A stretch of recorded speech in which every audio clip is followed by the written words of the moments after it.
Welcome, guys. Welcome to Arise Miami. I know where that woo came from. Like I always like to say, as soon as you guys walked in our doors, even if it's your first time, you automatically became part of the Arise family. If this is your first time watching this video, as soon as you clicked on the video to this link, the link to this video, you became part of the Arise family. And you know what? You're stuck with us now. So I'm sorry. I'm sorry, you're stuck with us now. You're stuck with a family that loves you so much, a family that's going to welcome you, that's going to accept you, that's going to love you more than you ever want to. Welcome to Arise Miami. This is who we are. Today we continue our series titled, Jesus is for Losers. I remember I was telling a friend the title of the sermon. He was like, what, that? And I'm like, yeah, Jesus is for losers. If Jesus is for you, then you're a loser. And if you don't think you need if you don't think you need Jesus, if you feel like a winner, then you're also a loser. You also need Jesus. And it's funny because everyone in the Bible, all these biblical heroes that we look at, they're all losers. Abraham couldn't have a baby. He was old. Noah was a drunk. Joseph was bragging all the time. He's a loser. And you know who the biggest loser of them all is? Jesus. Jesus is the biggest loser of them all. Like Kendall was saying last sermon, there was nothing special about Jesus. Jesus didn't look anything special. He's just like a regular human being you see. There's nothing special about him. But yet, everything was special about Jesus. Jesus is for, I don't know what I was doing there. Jesus is for losers. So this is the third installment of our sermon series. We started off with Pastor Sammy, and he did a great job, my boy, Pastor Sammy, Puerto Rican Brad Pitt. There you go. Got to hype him up all the time. Gabby, thank you for locking him up. So today we continue our story. We started it off with Pastor Sammy, right? And he talked about our weakness equals our strength. It's really hard to read my notes in my phone. So our weakness equals our strength. In our weakness, we are made strong. In our weakness, God is made strong. In our loserness, God is made strong. It's not about us. There's nothing about us. It's all about God because he does everything for us. And that's why I love John 3:30 where it says, he must increase and I must decrease because it's not about us. There's nothing about us. There is no room for ego in the kingdom of God because it's all about Jesus. And then Kendall continued the series, and he talked about King David, a young King David. Samuel was looking for a king, the next king of Israel, because the one that they picked before, Saul, kind of went rogue on God, wasn't a good option, right? And when Samuel went to go look for a king, he was looking for someone that looked like a king, right?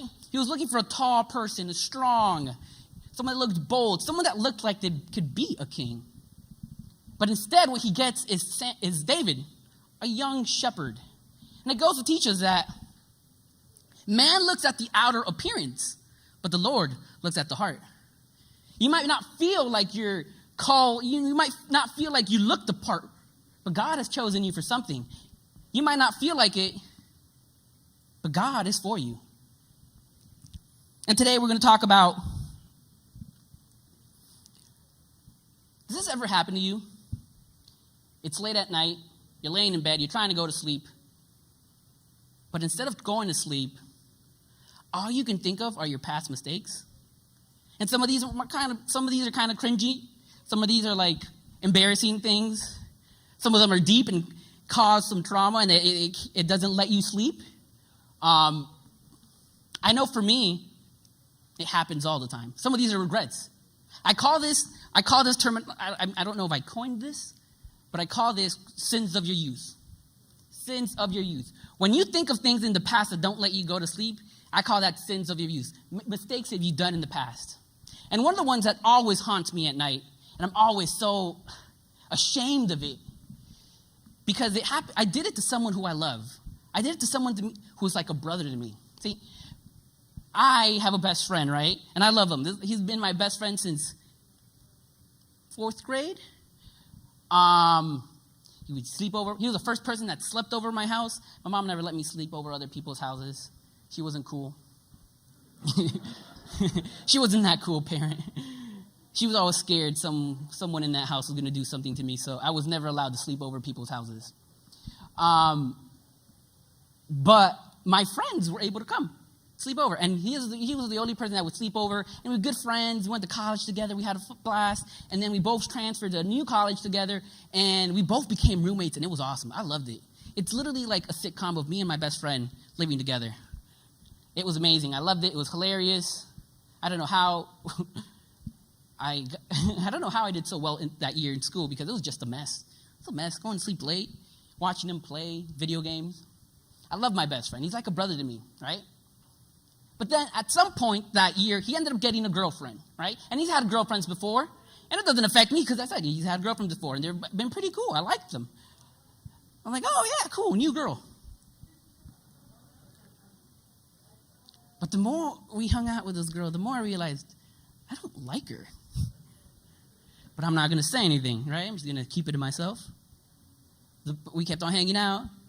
Other friends, our friends from Miami were there. And yeah, every time she was there, I'm like, I'm miserable. I'm leaving. And I just thought it was me who didn't like this girl. But then I started talking around, I started testing the waters. I'm like, hey, what do you think of this person? And then they would confirm my theory that, no, this person sucks. This person is, right? So I'm like, okay, so it's not just me. I thought I couldn't judge her character well. It's not just me. We don't like this person, right? And everything was awesome when we were together, when my best friend was there. And then she would come and I'd be like, all right, peace. I'm out of here. I don't want to be here. So I gave her a nickname. Girls, when your guys' friends give you a nickname, that's not a good thing. And this is what I'm embarrassed about. I gave her a nickname. And the nickname I gave for her was the Fire Nation. Have you guys ever watched the show Avatar: The Last Airbender? All right. If you haven't, the plot of the show, the premise of the show is that the 4 nations live together, right? In harmony. Waterbenders, earthbenders, firebenders, airbenders. They all lived in harmony, right? But everything changed the day the Fire Nation attacked. So that's why I called her the Fire Nation, because we were all living in perfect harmony, and then she came in, and I was like, oh. So that was the code name. So I'm like, hey, so like whenever we would hang out, I'd be like, who's there? Just to make sure. Like, is the Fire Nation there? Yeah. Oh man, I got plans. I gotta do Bible study. I gotta go find someone to give a Bible study to. Right? And I kept doing this to my friend, right? And I never told him. He's my best friend, like a brother to me. And I never told him I did this, right? And I felt wrong doing it, but it was funny at the same time. And I've told some of the youth this. I struggle between doing what's right and funny. If it's funny, I'm going to do the funny thing knowing that it's not right. But I know I'm going to laugh, and some people are going to laugh as well. So that's why I loved calling her this, because I knew they were going to laugh. We all knew we were going to laugh, right? But now, they're not together anymore. And now it's like I can't sleep at night because I did this. It bothers me. This is my best friend. This is my brother. And instead of, going to him like an actual brother and talking to him, telling him, hey, man, this is how I feel about your girl. And it's not just me. Maybe I shouldn't add other people's part in it. But instead of just me talking to him, brother to brother, I decided to go behind his back and just talk bad about his girlfriend, calling her the Fire Nation. And it hurt me so much. It bothers me. Eventually, I told him this, and I asked him for forgiveness. He laughed the day I revealed her nickname. But these are one of the things that kind of still keeps me up late at night. Even though he forgave me about it, it bothers me that I did this to my best friend. Does this happen to you? Things that you've done in the past that don't allow you to sleep, they haunt you. Some of this is mistakes that you made that somehow created a trauma in your life. Sins of your youth. Some of them are funny, right? Some of them are cringy, embarrassing moments. We all love those. But when it gets really deep, we don't like it. It hurts us. It haunts us.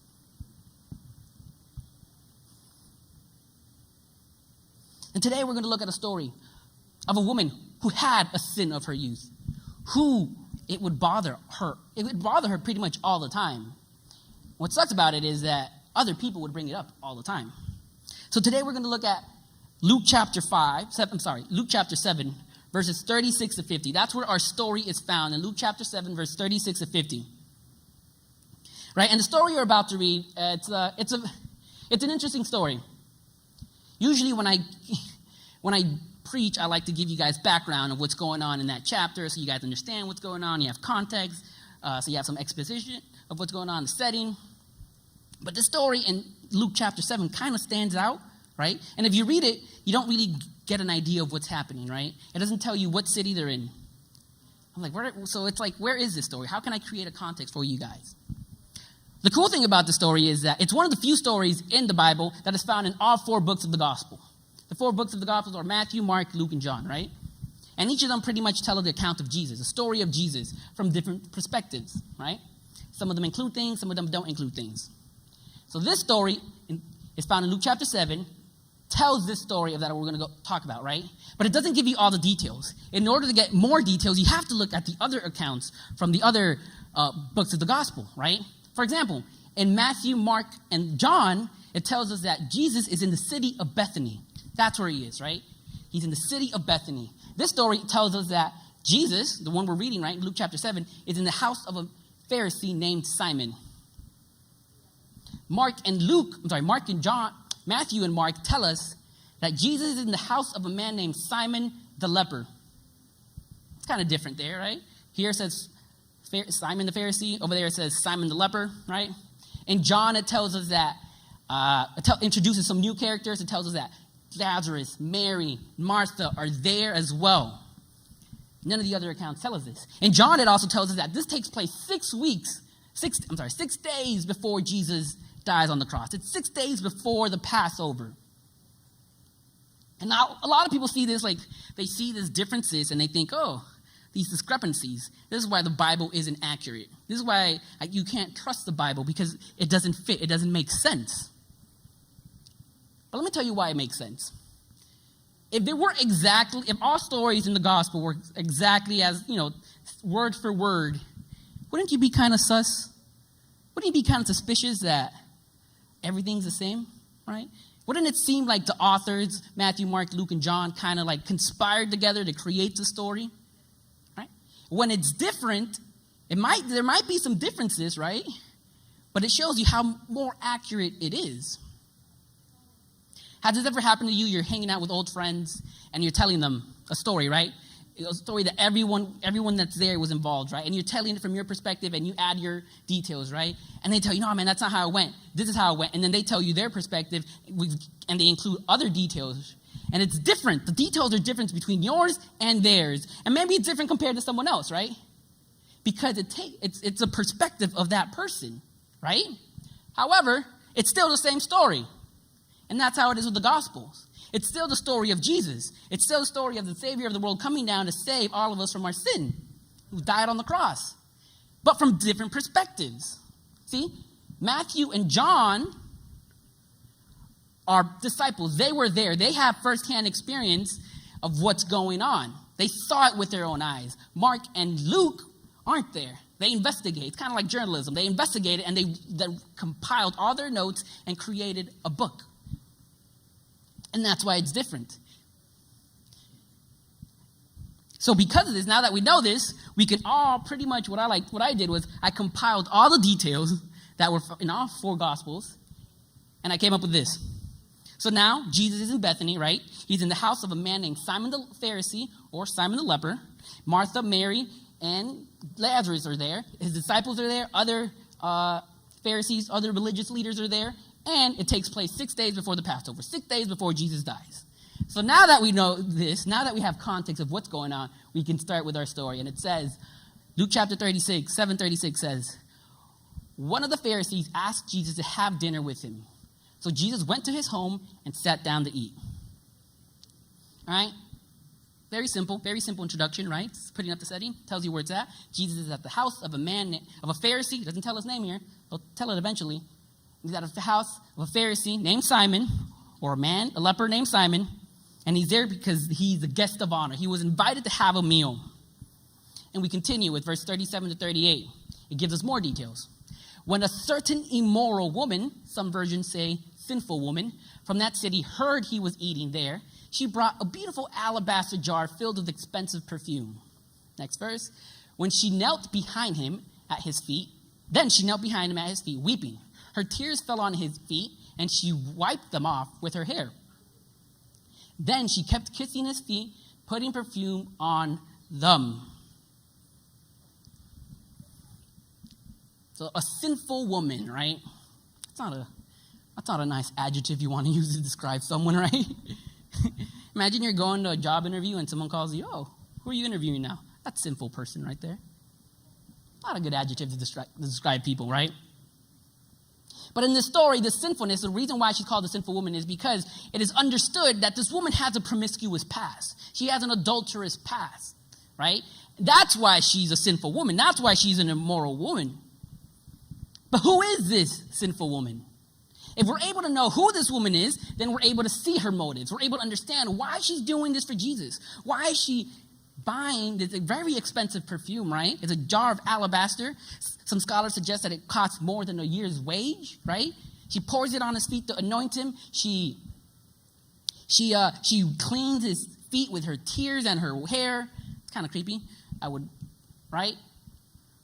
Why is she doing this? Who is this woman? If we're able to know who this is, then we're able to understand her motives. Why is she doing this?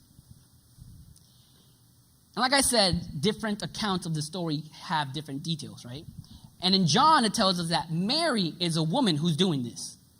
All right, so we know there's a woman named Mary. And this Mary isn't a new character. She was kind of introduced in John chapter 8. If you don't know that story, it's Jesus is in the temple. He's there. He's doing his thing, talking to his people. And then the religious leaders, the Pharisees and the Sadducees, come to him, and they bring a woman caught in the act of adultery to him. And they bring her to him, they throw her on the floor, and they tell him, this woman was caught in the act of adultery. The law of Moses says she should be stoned. What should you do? So they do this to trap Jesus, right? They're trying to put Jesus against the wall. Had Jesus said, yes, stone this woman, because that's what the law of Moses says, then the religious leaders would have gone to the Roman government that was controlling the area and told them, hey, look, this person is trying to do your job. He's trying to, what's the word I'm trying to use? Capital punishment, I guess? He wants this person to die. That's your duty. You can only do this. Arrest this man. So had Jesus said, yes, stone her, he would have gotten in trouble with the authorities. But had Jesus said, no, don't stone her, then they would have accused him for not following the law of Moses. So it's a lose-lose situation for Jesus. His back is against the wall. But man, you can never outsmart Jesus. I love that. That guy's like a detective. Sherlock, Batman, all these people were inspired by Jesus. Right? So Jesus, his back is against the wall. He sees this. He's put in this bad situation, right? It's life or death for him as well. Because if he says yes, then the Roman government's either going to imprison him or kill him. But what he does is this isn't accurate. We don't know what this actually it says in the Bible, but he says he crouches down on the floor and he starts to write down with his finger, right? And historically, it's understood that what Jesus is writing on with his finger is all the sins of the men that were there, right? There were no women there, just men. He's writing all the sins. And as he's writing all the sins with his finger, everyone sees what he's doing, right? And they're like, oh, that's what I did last night. I'm going to moonwalk my way out of this.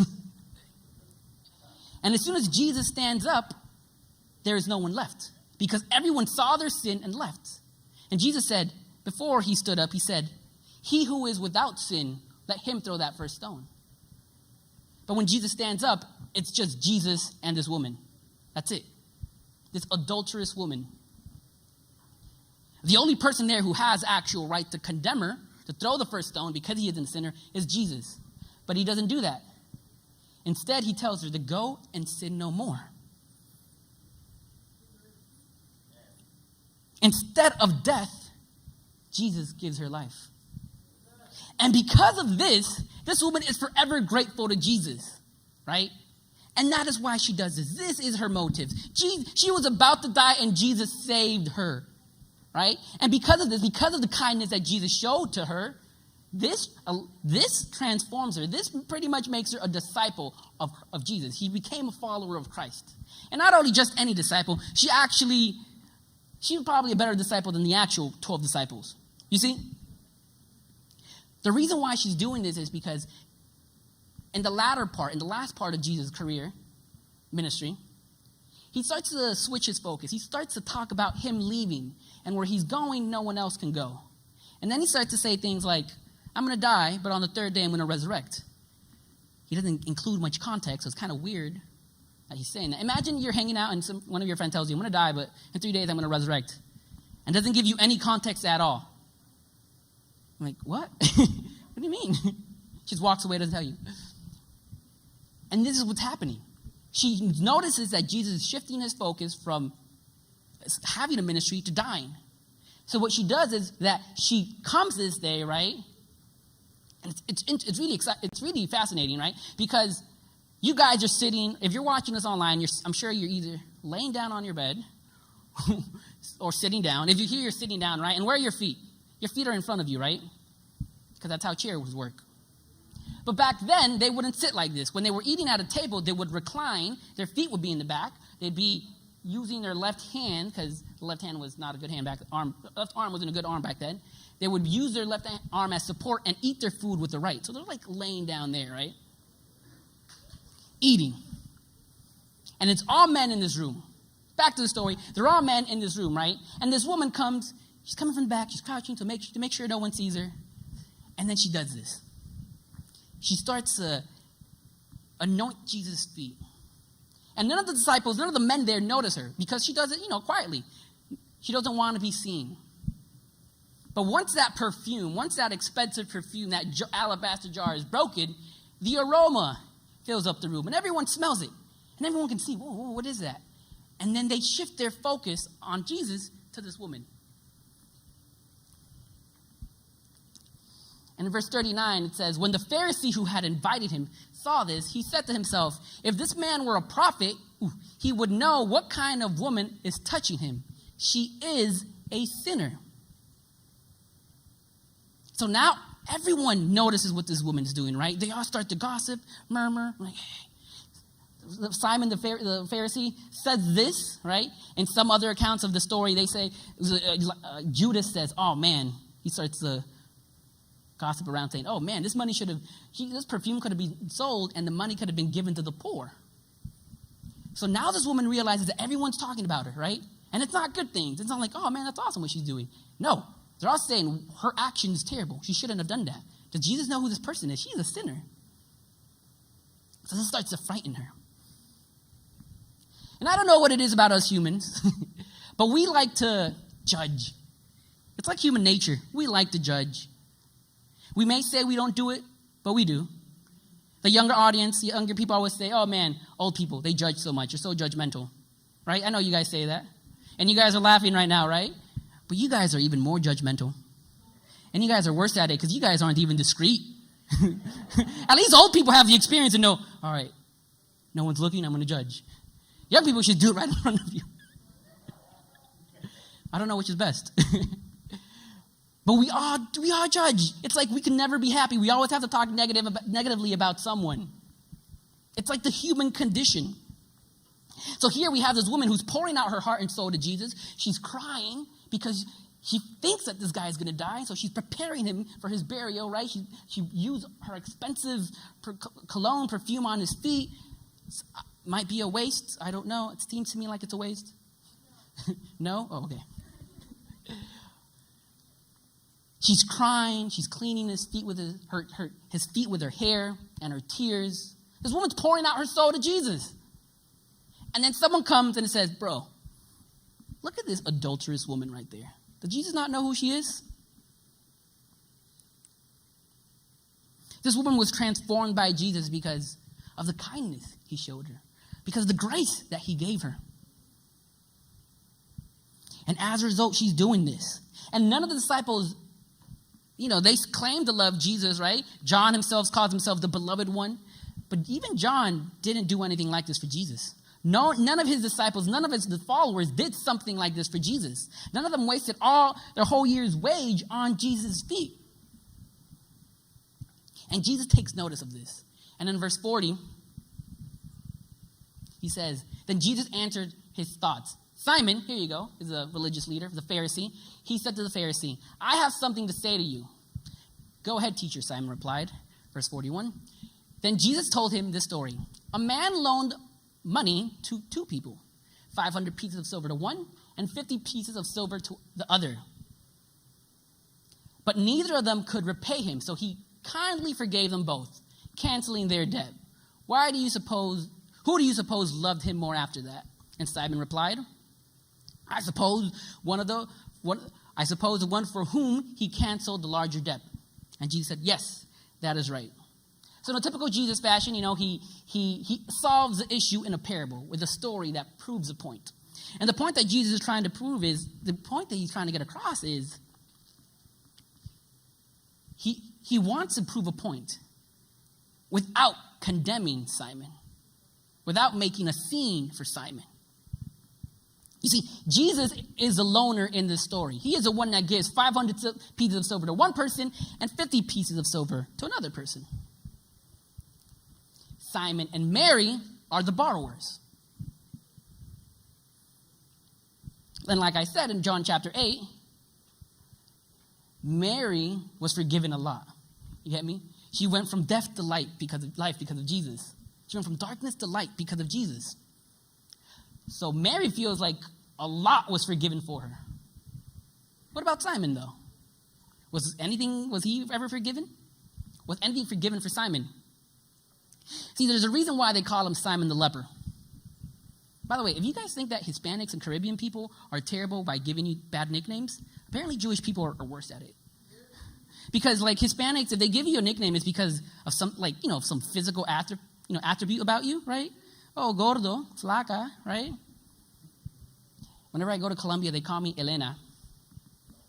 And it's because El Enano. It's because of my height.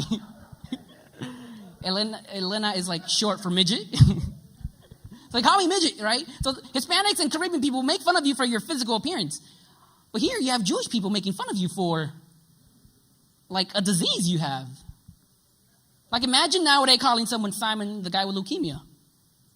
That's not acceptable, right? Like, ooh, you don't play around like that, right? So yeah.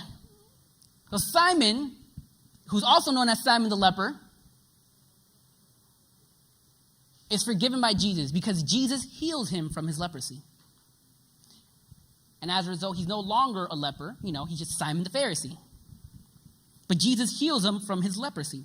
And because Jesus shows kindness to Simon, Simon also, like Mary, becomes a disciple of Jesus. He becomes a follower of Jesus. However, he's not as committed as Mary is. Because you see, the whole reason why we're in this story, this studying, is because Simon invited Jesus. Jesus is a guest of honor because Simon is showing gratitude towards Jesus. He's thanking him for forgiving him of his sin. And in honor, because of that, he has this meal, this food, this potluck for Jesus because he because he healed him from his leprosy. Right? However, Simon doesn't really know much about Jesus, right? See, if he knew who Jesus really was, then he wouldn't have said if this man were a prophet. See, that's the difference between Simon and Mary.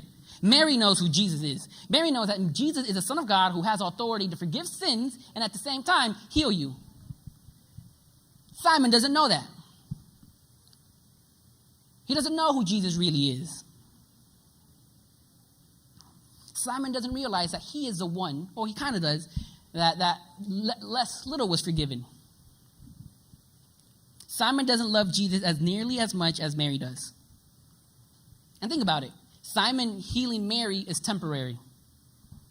Why is it temporary? Because no matter what, Simon's going to die. Jesus brought Lazarus back from the death. That was also temporary because Lazarus ended up dying again. But when Jesus forgave Mary's sin, that was eternal.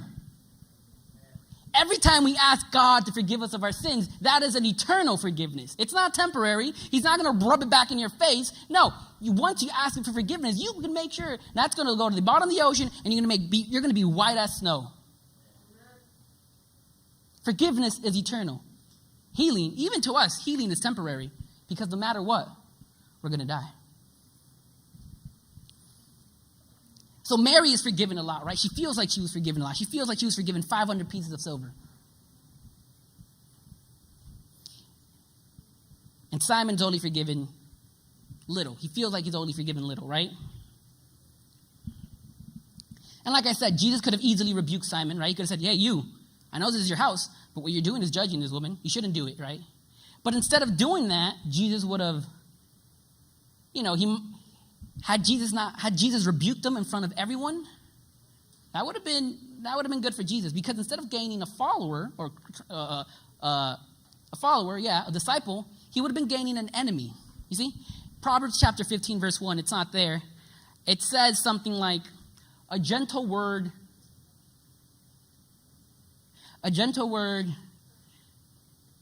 calmly does something. I have it on my iPad, and I forgot my iPad. That's why I'm doing this from here. That's like a gentle word, like lowers you, calms you down, right? While a harsh word angers you, right? So had Jesus rebuked Simon in front of everyone, this would have angered Simon, and instead of having a follower, like I said, he would have had an enemy, another religious leader after Jesus. So Jesus strategically doesn't rebuke him. Instead, he tells him this parable, the story, right? And he asks this question, who do you suppose to be is the one who canceled the larger debt? And that's why Simon says, I guess, the one who Jesus asked him, who do you think loves, the loaner more? And here's where Simon answers, the one who canceled the larger debt. By saying that right there, Simon rebukes himself. Simon realizes that he is the one who little was forgiven, and as a result, loves little. And he tells Jesus this. And in verses 44 to 46, it says, then he turned to the woman and said, Jesus now acknowledges the woman, No one acknowledges that the woman's there. Everyone knows she's there, but their attention isn't brought to the woman. So now Jesus turns to the woman. He acknowledges her, and he says to Simon, look, this woman kneeling here, when I entered your home, you didn't offer me water to wash the dust from my feet, but she has washed them with her tears and wiped them with her hair. Verse 45. You didn't greet me with a kiss, but from the first time I came in, she has not stopped kissing my feet. And lastly, verse 46. You neglected the courtesy of olive oil to anoint my head, but she has anointed my feet with rare perfume.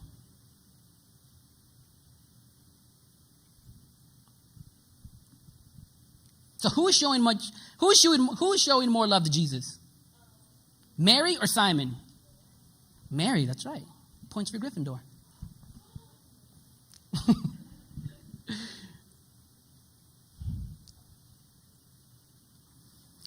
Simon the Pharisee, the educated leader, right? The people who have money tend to be more educated, tend to be classier, tend to know manners, or more courteous to others, right? Simon the Pharisee, the religious leader, denies Jesus the common courtesy between a host and a guest, right? By not washing his feet. See, back then, they had chancletas all the time, right? So whenever you would enter someone's house, they would clean your feet. But Simon doesn't even do that to Jesus. Simon doesn't even give Jesus a greeting kiss. Apparently, Simon's not Hispanic. He's not cool with it. He's not cool with getting greeted with a kiss. I remember one time I went to go, I was at Southern in Tennessee, and I went to go say hi to someone. I gave him a kiss, typical Miami kiss. And she did this. And I was like, ooh, that's right, you're white. My bad. Cultural differences there. Fist bump.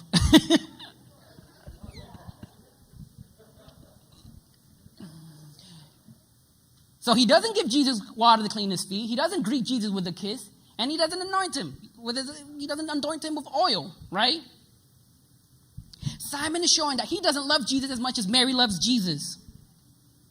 If Simon really knew who Jesus was, if he really loved Jesus as much as Mary did, he would have been doing this, if not more, because Simon is financially well off. He could have used his resources to show Jesus more love, but he doesn't do this. We continue with verse 47 and 48. This is Jesus. I tell you, her sins, and they are many, have been forgiven. So she has shown me much love. But a person who is forgiven little shows only little love. next two verses, it says, then Jesus said to the woman, your sins are forgiven. And verse 49. Then the man at the table said among themselves, who is this man that goes around forgiving sins? Okay, I included that. When Jesus first has an encounter with Mary in John chapter 8, he is the one he's the only one standing there who has the ability, who has the right, who has the authority to condemn her, to stone her, to kill her. But he doesn't. Instead, he shows love, right? He shows her grace. He doesn't forgive her of her sins. He says, go and sin no more. He doesn't say, I forgive you, right? But now, in verse 48, Jesus forgives Mary of her sins.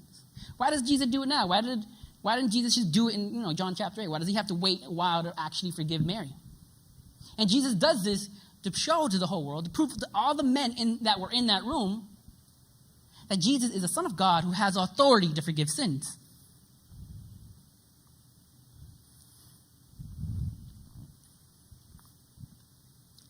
People like Simon, and all of us are like Simon, they tend not to realize their sins. They tend not to realize how much they need God.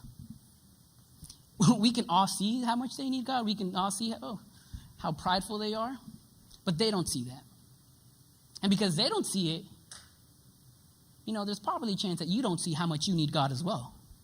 There's probably a chance that you don't realize how little you forgive.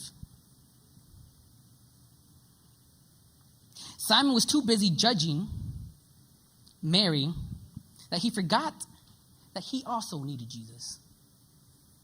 If there is a biggest loser in this story, it is Simon. Are you so busy judging other people that you neglect to see how much Jesus has forgiven you? Are you too busy judging people that you don't realize that the Son of God is sitting in your table sharing a meal with you? One of my favorite quotes of all time is by this little kid. He was little back then. Now he's kind of a grown-up. His name is Kid President. And it says, it's pretty much a paraphrase of one of Jesus' teachings, but it's adorable. I love it. It says, before you say something about the barbecue sauce on someone's shirt, take a look at the barbecue sauce on your own shirt. Isn't that adorable? I love that verse. I remember when I saw it when I was in college, I'm like, oh man, I'm going to start saying that. Also, I want to adopt this kid. We all need to learn to forgive much. I need to learn to forgive much. You need to learn to forgive much. And once you realize how much Jesus has forgiven you, then you'll start to realize that how stingy you have been with mercy, compassion, and forgiveness to others. You don't want to be like Simon? Then realize how much of a sinner you are. You don't want to be like Simon? Realize how much Jesus has forgiven you. Realize what he has done for you. And little by little, you'll start showing more grace, more mercy, more compassion. You'll start being less judgmental to others. Learn to forgive much, because much was forgiven for you. And not only that, we can all learn to forgive, but also believe that you are forgiven. The last verse, verse 50, says, and Jesus said to the woman, your faith has saved you. Go in peace. And here's where the good news comes in. Every sermon needs to end in good news, The gospel in Greek is the gospel word for Greek. The Greek word for the gospel is evangelion, which means good news. So each sermon has to have good news, because if a sermon doesn't have good news, then that's not the gospel. So the good news is that Jesus said to the woman, your faith has saved you. Go in peace. The key to her forgiveness was faith. It was her faith that saved her, because it was her faith that believed the words from Jesus. Your faith has saved you. Go in peace. Faith enabled her to take the grace that God had offered her. See, the beauty of the gospel is that forgiveness is ready from God. There is no hesitation. There is no shortage on his part. Our part is to come to God with humility, right? With loving submission to Jesus, and to receive the forgiveness he offers to us by faith. So next time you're in your room laying, Next time you're in your room at night, laying in your bed, can't go to sleep because you're thinking of all the sins of your youth, because you're thinking of all the mistakes you've made. And by the way, a lot of times what happens is that we think that these mistakes define us. These mistakes are who we are. But these mistakes don't define us. We got to remember that. A lot of times when it comes to younger people, and I use the word young generously. If you feel young, you're young. A lot of times with young people, they might feel like Mary in this story because they fell into some peer pressure, right? And did something that they shouldn't have done. And as a result, they feel like this sin that they did determines who they are. Your lack of experience, your lack of experience, your lack of wisdom brought you into this bad situation, right? And you feel like you committed a great sin. And I say you feel like you committed a great sin because all sins are the same. There is no such thing as a great sin. To God, all sins are the same. All sins equal death, right? In our minds, we have this hierarchy of what sin is, right? Don't murder, that's terrible, right? But lying is kind of okay. Like, I would rather lie than murder. But to God, they're all the same. They all bring death. So if you feel like you committed a great sin, it doesn't mean that from that young age, that is who you were, that's who you're going to be for the rest of your life. If you're like Simon in this story, who doesn't realize that he needs Jesus, I got bad news for you. Because Romans chapter 3 verse 23 says, "For all have sinned and fall short of the glory of God." You are as bad as Mary. If you feel like Lazarus, if you feel like you're not a sinful person, you're as bad as Mary. All have sinned and fall short of the glory of God. All are losers and fall short of the glory of God. Now the beauty of the gospel, and I keep on saying the beauty of the gospel because the gospel just keeps on adding up. It's just beauty after beauty after beauty, right? The beauty of the gospel is that Jesus didn't come to seek the winners. Jesus came to seek the losers. Luke chapter 19 verse 10 says, "For the Son of Man came to seek and save those who are lost." Jesus came to save you from your sins so that you can live free from them. Jesus came to save you so you can have freedom from sin. And the beauty of the gospel is that, again, beauty of the gospel, Jesus knows every circumstance. He knows every circumstance of every soul. And you might be saying to yourself, I am a very sinful person, very sinful. And you know what? You're a loser, so yes, you are a sinful person. But the beauty of the gospel is,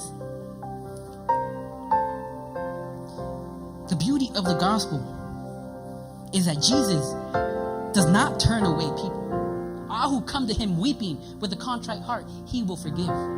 All who come to Jesus, he will offer you forgiveness and restoration. That's the beauty of the gospel. And because of this, because we know he offers forgiveness and restoration, we're able to say, like it says in Romans chapter 8, verse 1, that there is no sin, there is no condemnation for those who belong in Christ. With joy, you're able to say that. With joy, you're able to say that the sins of your youth, the ones that you think defined you, he can't condemn you. Like Mary, you went from death to life. How beautiful is it that all of our sins are washed away? All the sins of our youth are washed away, and you're white as snow because of Jesus. And the beauty of it, the beauty of the gospel, is that today you can also be new in Christ. Today you can give your life to him. Right now you can ask him to forgive you from the sins of your youth. Those sins that you know what they are. You know the ones that keep you up late at night. Today right now you can ask God, forgive me for these sins. And not only that, believe that he's forgiven you of your sins. And when you believe that, then you'll realize that these sins don't define your past. They don't define your present. And they also don't define your future. And that these sins won't condemn you.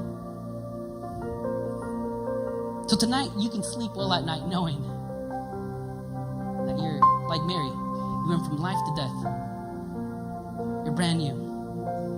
So as the band sings right now, as you sing, I want you to just pray in your mind. Pray. Talk to God right now. And tell him, God, forgive me of the sins of my youth. You know what they are. Be specific. Tell him. And when you do that, believe that you're forgiven from those sins.